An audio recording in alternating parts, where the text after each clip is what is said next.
Hotel బయట ఒక బిచ్చగాడు ఉండేవాడు.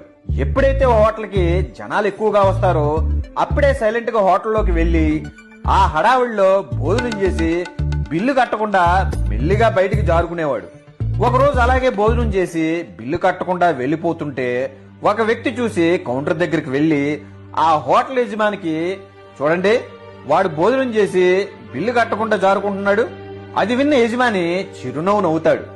ఆ వ్యక్తి, ఏంటి వాడిని అలా వదిలేశారు అని అడుగుతాడు. యజమాని, మీరే కాదు సార్, చాలా రోజుల నుంచి చాలా మంది మీలాగే అతన్ని చూసి నాకు చెప్పారు. మా హోటల్ ముందు కూర్చుంటాడు. ఎప్పుడైతే జనాలు ఎక్కువగా ఉంటారో అప్పుడు వచ్చి భోజనం చేసి బిల్లు కట్టకుండా జారుకుంటాడు. చాలా సార్లు నేను చూశాను, కానీ ఎప్పుడూ ఆపలేదు, పట్టుకోలేదు, అవమానించలేదు. ఇంతమంది నా హోటల్కి వస్తున్నారంటే అతన్ని ప్రార్థన వల్లనే. నా హోటల్ ముందు కూర్చొని రోజూ ప్రార్థన చేస్తాడు.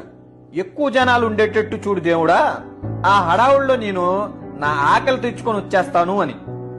అతను లోపలికి ఎప్పుడొచ్చినా నా వ్యాపారం చాలా బాగుంటుందని అంటాడు ఆ యజమాని. ఈ కథలో నీతి ఏంటంటే, ఏ రూపంలో మనకి మంచి జరుగుద్దో మనం చెప్పలేం. అందుకే ఒకరికి మంచి చేయకపోయినా పర్వాలేదు, చెడు మాత్రం అస్సలు చేయకూడదు. అది తెలుసుకోగలిగితే